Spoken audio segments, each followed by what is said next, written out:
Good morning, students. Welcome back in our class. Myself, Mr. Rajkumar, teacher UPS Baramala, zone Karalpura, district Kupwara. तो प्यारे बच्चों, आज मैं आपके लिए एक नया टॉपिक लाया हूँ। वो क्लास हमने 8 से चूज़ किया है। सब्जेक्ट हमारा ज्योग्राफी है और टॉपिक हमारा रिसोर्स है। आज हम रिसोर्स के क्वेश्चन आंसर को सॉल्व करेंगे। प्यारे बच्चों, रिसोर्स चैप्टर हमने पिछले कुछ क्लासेस में बिल्कुल कम्प्रीहेंसिव अच्छे तरीके से हमने कंप्लीट किया है। तो अभी टर्न आती है हमारे क्वेश्चंस के बारे में। तो प्यारे बच्चों, अभी हम क्वेश्चन सॉल्व करेंगे। चलो वन बाय वन हम क्वेश्चन को भी सॉल्व करेंगे। तो पहला क्वेश्चन क्या बोलता है हमारा प्यारे बच्चों? क्वेश्चन नंबर 1 बोलता है, why are resource distributed unequally over the earth. Why are resource distributed unequally over the earth. कहता है जो हमारी अर्थ है इसके ऊपर जो रिसोर्स है वो अनइक्वली डिस्ट्रीब्यूट क्यों है? अनइक्वली होता है कहीं ज़्यादा मिलते हैं, कहीं कम मिलते हैं रिसोर्स हमें, और कहीं बिल्कुल भी मिलते नहीं है। ऐसा क्यों है? तो प्यारे बच्चों, ऐसा इसलिए है। चलो हम इसका आंसर पढ़ते हैं। The resource are distributed unequally over the earth. इसलिए रिसोर्स अनइक्वली डिस्ट्रीब्यूटेड है हमारे अर्थ पे। क्योंकि their distribution depend upon a number of physical factor.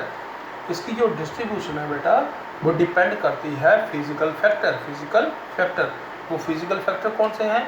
वो फिजिकल फैक्टर पहला है टेरेन, दूसरा है क्लाइमेट और तीसरा है एल्टीट्यूड। टेरेन में प्यारे बच्चों क्या होता है? टोपोग्राफी। ये कहीं पे जो अर्थ सरफेस होता है वो माउंटेनियस एरिया होता है, कहीं पे प्लेन होता है, कहीं पे प्लेटी होता है, कहीं पे स्टीप होता है, कहीं हॉरिजॉन्टल प्लेन ऐसा होता है। तो ये हो गया हमारा टेरेन। एक जैसा अर्थ सरफेस हमारा एक जैसी हमारी लैंड नहीं होती है, कहीं पे माउंटेनियस होता है, कहीं पे प्लेन होता है। दूसरा हमारा आ गया क्लाइमेट। तो प्यारे बच्चों, क्लाइमेट भी कई जगह पे गर्म होता है, कई जगह पे ठंडा होता है। तो कहीं हॉट, कहीं ठंडा, कहीं कोल्ड। तो इसी तरह जो एल्टीट्यूड होता है वो भी जैसे हमारे समुद्र की सतह है, ओशन की सतह जो है उससे कई ज़्यादा ऊंचे होते हैं, कई हाइट पे होते हैं, कई प्लेसेस ऐसी हैं वो बहुत ज़्यादा हाइट पे है, कई प्लेसेस ऐसी जगह उनके बराबर हैं। तो ये 3 फैक्टर हैं, टेरेन, क्लाइमेट और एल्टीट्यूड। ये तीनों फैक्टर जो हैं, these factor are differ so much over the earth. ये 3 फैक्टर जो हैं हमारी अर्थ पे डिफर है। डिफर मतलब ये भी एक जैसे एक जगह पे नहीं होते हैं। कश्मीर में जैसे क्लाइमेट हमारा ठंडा है, इस तरह राजस्थान में हमारा गर्म है। तो ये डिपेंड करता है फैक्टर के ऊपर, रिसोर्स का अनइक्वल डिस्ट्रीब्यूशन। तो ये रिसोर्स अनइक्वल डिस्ट्रीब्यूशन इसलिए है क्योंकि ये 3 फैक्टर उसके लिए मेन काज है, वो है टेरेन, क्लाइमेट और एल्टीट्यूड।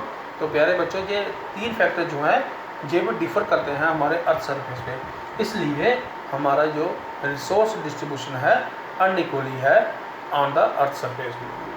तो ये हो गया हमारे 3 में। पहला क्वेश्चन हमारा ये 3 कारणों पे डिपेंड करता है रिसोर्स डिस्ट्रीब्यूशन का। वो कौन कौन सा था? टेरेन, क्लाइमेट और एल्टीट्यूड। तो ये बेटा हमारा पहला क्वेश्चन कंप्लीट होता है। इसके बाद हम क्वेश्चन नंबर 2 पे आते हैं। क्वेश्चन नंबर 2 हमारा कहता है, what is resource conservation. Resource conservation क्या होता है? रिसोर्स कंजर्वेशन किसे कहते हैं?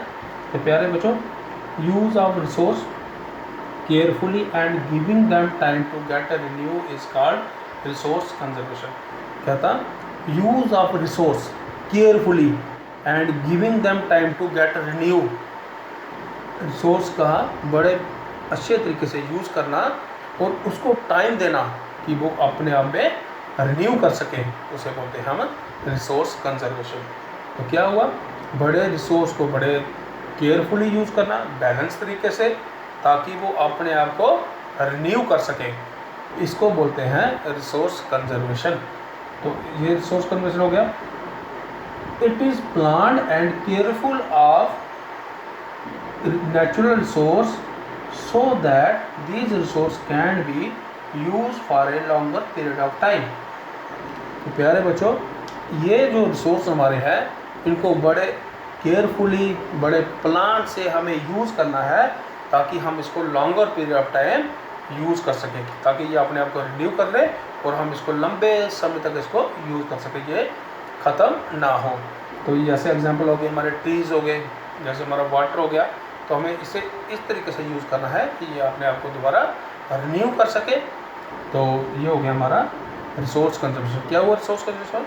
रिसोर्स कंजर्वेशन वो चीज़ होती है, वो होता है, वो मेथड होता है जिसमें क्या है, हम रिसोर्स को बड़े केयरफुल तरीके से यूज़ करते हैं, बड़े बैलेंस तरीके से यूज़ करते हैं, बड़े प्लान से यूज़ करते हैं, ताकि वो रिसोर्स अपने आप को दोबारा रिन्यू कर सके और हम इसको longer period of time use कर सकें। तो वो हमारा हो गया रिसोर्स कंजर्वेशन। तो क्वेश्चन नंबर 3 पे आते हैं बेटा। Why are human resource important? Human resource क्यों इंपॉर्टेंट है? पहले तो हमें पता होना चाहिए ह्यूमन रिसोर्स क्या होता है। ह्यूमन रिसोर्स मैंने आपको पहले बताया, आपने लेसन में डिस्कस किया था हमने अच्छी तरह से। तो इसका आंसर है human as a resource are very important. Human as a resource बहुत इंपॉर्टेंट है। क्यों इंपॉर्टेंट है? Because to create more are valuable resource. कहता है ये जो नेचुरल रिसोर्स हमें मिलते हैं उनमें से और वैल्यूएबल रिसोर्स बना सकता है अपनी best use of nature have the knowledge skill and the technology to do so. कहता ये अपनी नॉलेज अपनी स्किल से ये जो नेचुरल हमें रिसोर्स मिलते हैं उनमें से भी कई ऐसे रिसोर्स बना सकता है अपनी नीड के मुताबिक, जो कि हमें हमारी नीड को सेटिस्फाई करता है। वो किस तरह से बनाए?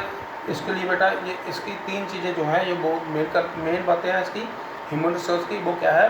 ह्यूमन में पहले एजुकेशन होनी चाहिए, दूसरा उसको स्किल होने चाहिए, तीसरी उसकी हेल्थ अच्छी होनी चाहिए और उसको टेक्नोलॉजी यूज़ करने का स्किल भी होना चाहिए।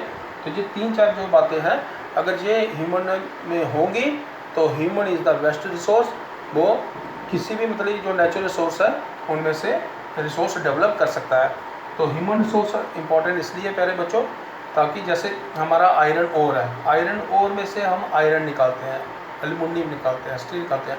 ये तभी मुमकिन है अगर ह्यूमन में एजुकेशन है, ह्यूमन के पास टेक्नोलॉजी है, उसके पास स्किल है और उसकी हेल्थ अच्छी है, तभी मुमकिन है हम उसमें से ये निकाल सकते हैं। क्योंकि ये जो सारा प्रोसेस जो होता है ह्यूमन आयरन ओर में से हम आयरन को निकालते हैं या स्टील को निकालते हैं या एल्युमिनियम को निकालते हैं, ये सारा इंडस्ट्री में होता है। तो किसकी वजह से होता है? ये ह्यूमन की वजह से होता है। तो ये जो है ह्यूमन रिसोर्स हमारे लिए बहुत इंपॉर्टेंट है। तो प्यारे बच्चों ये हो गया हमारा question number 3। Why are human resource are important? क्यों इंपॉर्टेंट है? क्योंकि ह्यूमन रिसोर्स के द्वारा ही ये मुमकिन है कि हम कोई भी नेचुरल मटेरियल जो है उसमें से हम अपने नीड के मुताबिक रिसोर्स डेवलप कर सकते हैं। तो इसलिए तो ह्यूमन रिसोर्स किसके ऊपर डिपेंड करता है? Education of A humans, skill of humans and health of humans. ये 3 चीज़ें जो है मेन पिलर है ह्यूमन रिसोर्स के। तो क्वेश्चन नंबर 4 पे चलते हैं अभी हम। What is the sustainable development? Sustainable development क्या होता है? किस चीज़ को हम कैसा ये मेथड है इसको हम कैसे सॉल्व कर सकते हैं? क्या सस्टेनेबल डेवलपमेंट ये क्या है? Balancing the present need of the resource and conserving them for future generation is known as sustainable development. तो हमने क्या करना है, जो आज जो प्रेजेंट में जो हम रिसोर्स यूज़ कर रहे हैं उसको बड़े प्लान तरीके से, बड़े बैलेंस तरीके से, बड़े ध्यान से केयरफुली हमें यूज़ करना है ताकि वही रिसोर्स हम अपनी आने वाली जो जनरेशन है उनके लिए बचा सकें। इस चीज़ को बोलते हैं सस्टेनेबल डेवलपमेंट। क्या मेरे बच्चों? जैसे हम आज रिसोर्स कर रहे हैं, कोल कर रहे हैं यूज़, पेट्रोलियम कर रहे हैं, मिनरल्स कर रहे हैं, तो हमें इनको इस तरह से यूज़ करना है कि ताकि ये हमारी आने वाली जनरेशन जो है उनके लिए भी बच सके। तो प्यारे बच्चों ये सस्टेनेबल डेवलपमेंट ये 3 चीज़ों में डिपेंड करता है। पहला जो हमारा है वो हो गया रिड्यूसिंग कंजप्शन ऑफ रिसोर्स, दूसरा है रिसाइकलिंग ऑफ रिसोर्स, तीसरा है reusing of resource. Reducing consumption क्या हुआ कि हमें जो रिसोर्स आज प्रेजेंट में यूज़ कर रहे हैं उनको रिड्यूस करना, उनको यूज़ करना कम करना है, मिनिमाइज़ करना है। हमने क्यों कम करना है? ताकि हम अपनी नीड के मुताबिक जो कर सकें, उसको वेस्ट नहीं करना है, उसको वेस्ट नहीं करना है, उसके रिड्यूस करना उसको। और दूसरा हमारा आ गया रिसाइकलिंग। तो जो भी हम प्रोडक्ट यूज़ कर रहे हैं, जैसे हम प्लास्टिक की चीज़ें यूज़ करते हैं, बर्तन यूज़ करते हैं घरों में प्लास्टिक के, उसके साथ हम बुक्स वगैरह, हमारी कॉपीज़ वगैरह जो होगी, हमें इसको दोबारा इंडस्ट्री में भेजना है रिसाइकल होने के लिए। क्या होने के लिए? रिसाइकल होने के लिए। और इसको कचरे में नहीं फेंकना है, इसको रिसाइकलिंग करने के लिए इंडस्ट्री में भेजना है। और तीसरा जो है वो है रीयूजिंग ऑफ द रिसोर्स। बेटा हम मार्केट जाते हैं सामान लेने के लिए, कोई भी ग्रोसरी वगैरह, तो शॉपकीपर हमें देता है पॉलीथीन बैग। वो पॉलीथीन बैग जो है हमारे एनवायरनमेंट को ख़राब करता है, उससे हमारा जो एनवायरनमेंट डिस्टर्ब होता है। उस पॉलीथीन बैग की जगह अगर आप अपने घर से बनाया हुआ क्लोथ का, कपड़े का बैग लेंगे, कैरी करेंगे, तो आप उसको रूटीन में यूज़ भी कर सकते हैं और उससे एनवायरनमेंट पोल्यूशन भी नहीं होगा।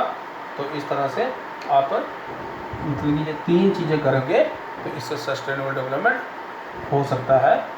तो सस्टेनेबल डेवलपमेंट क्या हुआ, हमें रिसोर्स को बड़े बैलेंस तरीके से यूज़ करना है ताकि वो हमारी जो आने वाली पीढ़ी है वो भी इसका यूज़ कर सके।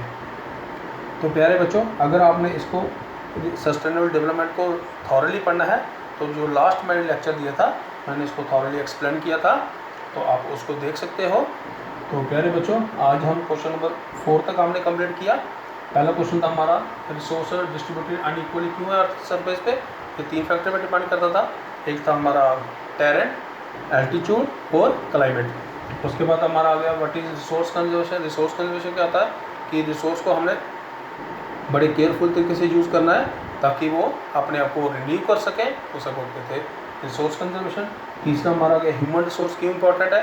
ह्यूमन रिसोर्स इसलिए इंपॉर्टेंट है कि ताकि हमारे जो रिसोर्स जो अवेलेबल है उनमें उनको अपनी नीड के मुताबिक अच्छी वैल्यूएबल रिसोर्स हम बना सकते हैं। ये ओनली हो सकता है अगर ह्यूमन एजुकेटेड होगा, अगर ह्यूमन हेल्दी होगा, अगर ह्यूमन में स्किल होंगे तभी ये मुमकिन है। इसलिए रिसोर्स में जो ह्यूमन रिसोर्स है दैट इज़ इम्पॉर्टेंट। और उसके बाद क्वेश्चन जो लास्ट की अभी हमने what is sustainable development. Sustainable development क्या हुआ कि हमें जो आज जो हमारे प्रेजेंट जो रिसोर्स है इनको बड़े बैलेंस तरीके से यूज़ करना है ताकि हम अपनी आने वाली जनरेशन जो है उनके लिए भी बचा सकें। ये 3 कारणों से रिड्यूस कंजप्शन ऑफ रिसोर्स, तीसरा हो गया रिसाइकलिंग ऑफ रिसोर्स, चौथा हो गया रीयूजिंग ऑफ रिसोर्स। अगर हम ये 3 चीज़ें करेंगे तो सस्टेनेबल डेवलपमेंट हो सकता है। तो ये हमारे क्वेश्चन नंबर 4 आज हम करेंगे। तो प्यारे बच्चों, आज हमने क्वेश्चन 4 किए। इसके बाद जो क्वेश्चन हमारे बचे हुए क्वेश्चन है, क्वेश्चन 5, क्वेश्चन नंबर 6, जो आगे जितने भी होंगे तो उनको हम नेक्स्ट क्लास में टर्म में उसको डिस्कस करेंगे। तो प्यारे बच्चों, आज के लिए इतना ही करते हैं हम। खुश रहो, अच्छे से घर में होमवर्क करो, अपनी कॉपी को मेंटेन करो। Thank you very much.